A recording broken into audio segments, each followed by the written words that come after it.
Hi, everyone, and welcome back to From Print to Pod.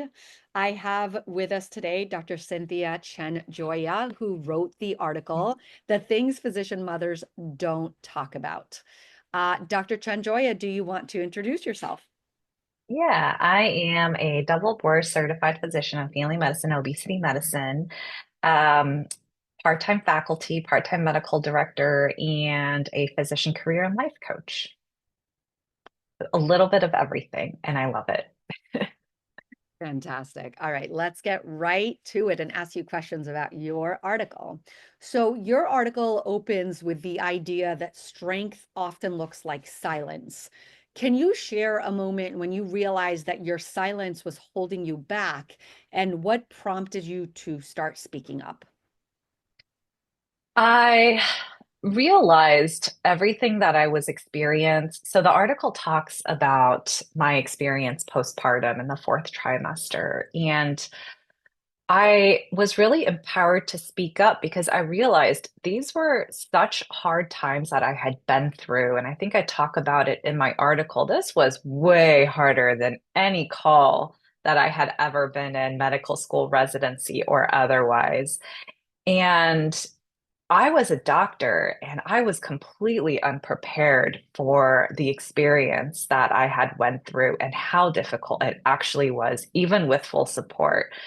And so I just wanted, if I didn't know, I feel like how can other people know and how can other people find support? Because I felt like nobody was going through this except me because I didn't hear any of my friends talk about it. And I was kind of one of the older moms in my group to give birth. So if no one else talked about it, maybe people didn't experience the same things. Maybe I was just, complaining too much. And I should be so grateful because I had, wanted and prayed for my baby, that I should just have to go through this experience.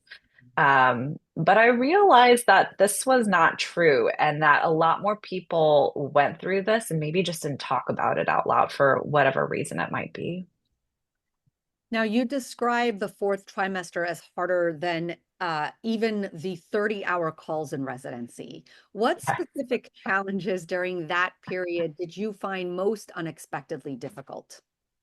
Looking back, I mean, all of it was difficult. I was expecting to have a laceration and I did. What I wasn't expect was how much pain and the length of time that I had pain dealing with that. And I thought that was normal. Again, looking back, um, you know, I think many women deal with this and maybe don't seek care as early as they should. I did end up getting pelvic floor therapy, which was very helpful. I wish I had done that earlier. I wish I'd talked about it and gotten help earlier.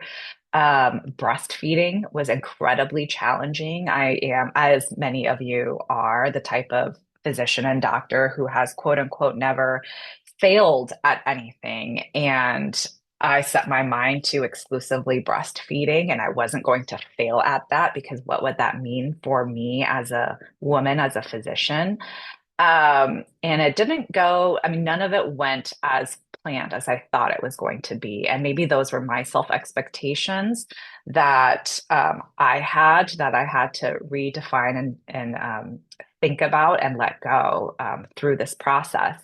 And I think one of the hardest things was actually the sleep.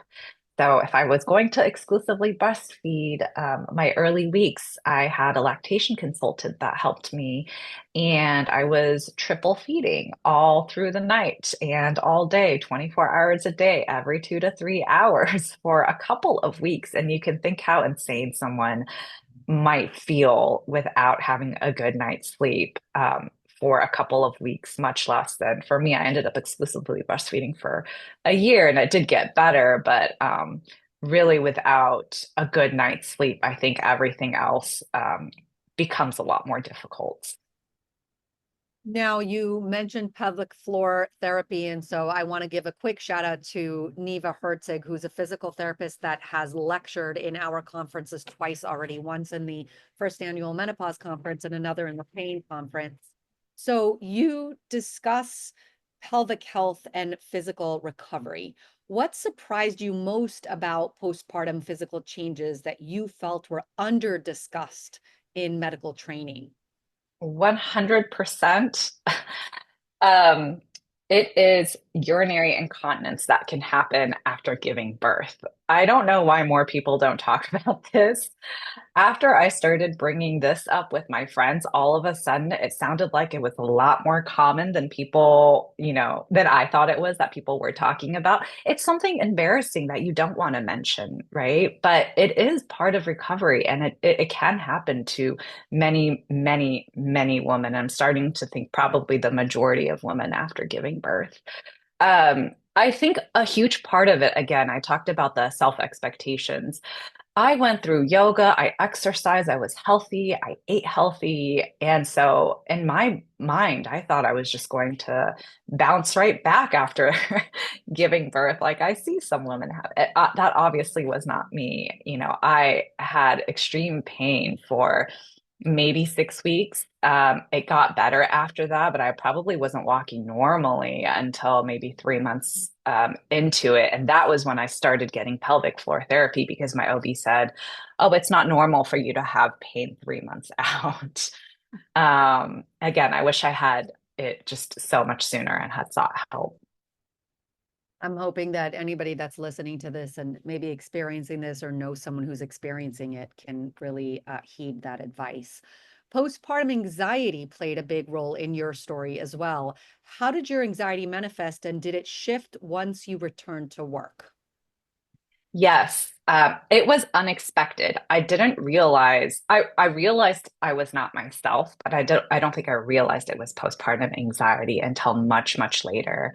I had a lot of intrusive thoughts, imagined all sorts of things that might happen to me or my baby, and what would I do? Part of it was, I think being home alone and dealing with all everything going on. My husband had stayed home with me for a while, a good while to help. And then after he went back to work, obviously I was home alone taking care of my baby. And I think that compacted with, having to triple feed, having to go through all of the emotional, the hormone withdrawal too can lead to a lot of emotional dysregulation and lability during that time. I think all contributed to the postpartum anxiety and the breastfeeding, the needing to know how much my baby was actually taking in. So her weight actually dropped down to the third percentile at one point. And so that I think fed a lot into that. After I went back to work, I think I had a more sense of normalcy. And while I did miss my baby, it did help tremendously with the postpartum anxiety. Again, looking back, I think my experience could have been a lot better and improved had I recognized that even. Um, I know, we do the 6 week postpartum care visit, but I think a lot of these things are kind of brushed over during these kinds of visits. And I think had someone really sat down and talked with me and asked me some questions, it might have been revealed that I did have anxiety and I didn't even realize it at that time. So, first of all, a lot of what you said resonated with me for sure. I had my child when I was an intern, so really a lot of that inner struggle and needing to be the perfect mom, etc. You highlight that tug of war that so many of us listening can relate to between being a good doctor, quote unquote, and a quote unquote good mom. What internal or external factors perpetuate that tension, and how are you redefining success today? Yeah, that's a really good question. I am a coach, so I do a lot of self-coaching, and it always leads back to self-compassion. There are so many things getting thrown at you as a mom and as a physician, both at home and at work. And if something doesn't go exactly according to plan, if something doesn't go perfectly, I think now I much more readily realize it's not my fault and it's not on me. There are a million other things that might have contributed to that. And had I prepped the way that I quote unquote should have, or had I prepped more, right, which is all the thoughts, how can we prepare for something like this, prevent it from happening next time? It still could have happened. And those kinds of things are out of your control, and nobody can actually control what's going to happen. And I only have control over how I feel in my own thoughts. And so if I always am aware that I am self-criticizing or being really harsh on myself, I think the automatic response is, if this were my friend, what would I say to them? And you're almost never, you're almost always very compassionate and never harsh on your friend, right? Like, of course, this happened. You're so much more understanding to other people than you are to yourself. And so it's being able to recognize that I am having that internal criticism and offering myself compassion, like, it's okay, we're here. What is the next step we're going to take? And you're human. And this is all part of our experience of being human, all of the learning opportunities and emotions that we go through. It's just because we're human. And at the end of the day, I'm grateful. I'm so grateful for the life that I live. I would say human first and all of my identities after. Um, yeah. Those are great tips, really. I'm going to go a little bit off script here just to add a little fun. Knowing Okay. we just talked about your being mom, knowing that you're on Instagram, we are looking at Instagram and pulling up. You have a bunch of family-centric posts, but one of them that I want you to just comment on, and it's so sweet. It's got an overlay text saying, being a girl dad and watching your daughter hug another boy. And I'm going to put up here a shot of your partner, your husband's reaction. Was Yeah. that planned, or was that something that just happened and you happened to capture it on camera? Yeah, can you ever plan for something like that with a toddler? I don't think so. No, it was just captured on camera. Yeah, he is incredibly, I don't think any of us expected, me or him expected him to be so protective of our daughter, our baby girl, but he is incredibly protective of her. And I can only imagine how he felt. She is very much a daddy's girl. That was interesting. And I see him when he's out with her with other, young toddlers too. And it's funny to watch. And yeah, he's the most amazing husband, supportive dad, but he definitely has a lot of feelings about what might eventually happen when she grows up. Well, you did also post a family challenge that involved several takes, right? And I Oh, believe yes. she followed you. Yeah, she did. That's interesting. I don't think we were expecting that. So that I was actually at a work conference. And so we had did that just for fun. And she's very attached to her dad. There are some instances where she definitely prefers her dad. The roughhousing, he plays with her. I mean, they laugh together like I've never heard each other laugh ever with me. So they do really have a really special bond. But I think, all kids, most kids, maybe I don't know about all kids, most kids, I think, seek their mom for comfort. And so, yeah, when she's hurt, when she's sleepy, when she's hungry, she definitely comes to me. But they have a very special bond together. Well, she's a sweetheart in the post that you shared. So I just like to throw that in there. Your piece mentions societal pressures on physician mothers to be endlessly capable, yet never overwhelmed. How have those pressures shaped your identity as a physician and as a parent? I think I definitely, you're always dealing with perfectionism and expectations. I think the expectations to be perfect as the perfect doctor and the perfect mom, and juggling between the two was very difficult. Um, Again, with a lot of self-coaching and coaching from others, I think I've gotten to the point where I understand it's work-life harmony. It's whatever works for you in this season of your life.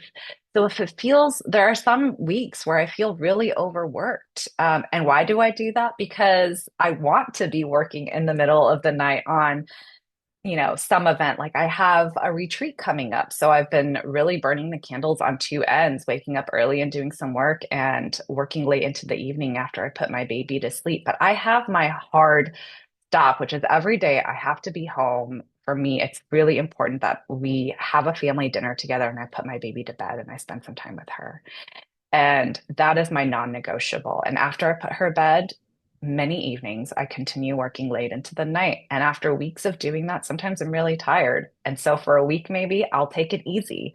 Right. And so I've just learned to, I think, listen to my body and listen to my internal compass and voice to tell me what is best for me right now, what I feel like doing right now. And when I'm doing the work, I'm loving it. I am really engrossed. I have like an adrenaline high from doing it. I don't want to stop. But after doing that for a couple of weeks, you can get tired too. And then my body wants me to rest. And so I listen. I will say here also that you, and for the audience to know, are a part of two different conferences that we have held and will hold. So I'm going to quickly shout that out. You took part, first of all, in our student series on optimizing the interview and application process. So thank you for that. But you're also going to be a speaker in our lineup at SoMe Entrepreneurship, which is our second annual entrepreneurship conference. Can you tell us quickly, the title of your talk is Entrepreneurship and Networking for Introverts, Building Connections and Confidence Your Way. What are you going to teach everybody in that impactful hour? I think I am the most extreme introvert you can think of. I know it might not always seem that way, but I really am. And I initially thought it was such a disadvantage. I wished, why couldn't I be more of an extrovert and, um, talk to people? And when I'm out in conferences, I see, some people are so charismatic and have that energy. And get to know everyone. And I wanted to be like that. I wanted to be well liked because it felt like to me like all the extroverts were well liked. It took me a long time again to understand what being an introvert actually meant, what it was, how I recuperate and rejuvenate and retain my energy. And that it was okay if I was feeling low on energy. I didn't have to push myself to um, do things that I thought an extrovert might do, that I could actually go up to my room, take a break, take a rest, recover a little bit, get a moment of silence. And when I felt like it, come down and want to talk with people because I do want to get to know people. It's just in my own way. And I think there are ways to being an introvert that can be used to your advantage, both in your career and in business, if that is what you're looking to do. And I didn't realize that in the beginning. So I definitely learned a lot of lessons on my journey as an entrepreneur. And so I'll be talking about what the journey has been for me and being able to use those deep connections. I think as an introvert, I really value the one-on-one conversations, and being able to utilize those to your advantage. Really great episode. We really look forward to both more articles that come out from you and possibly being able to interview you further, and also to have you come speak at that second annual entrepreneurship conference. So everyone listening, go ahead and check out Dr. Chen-Joea's portfolio, her profile, and also come to the entrepreneurship conference. And thank you for joining us. Thank you.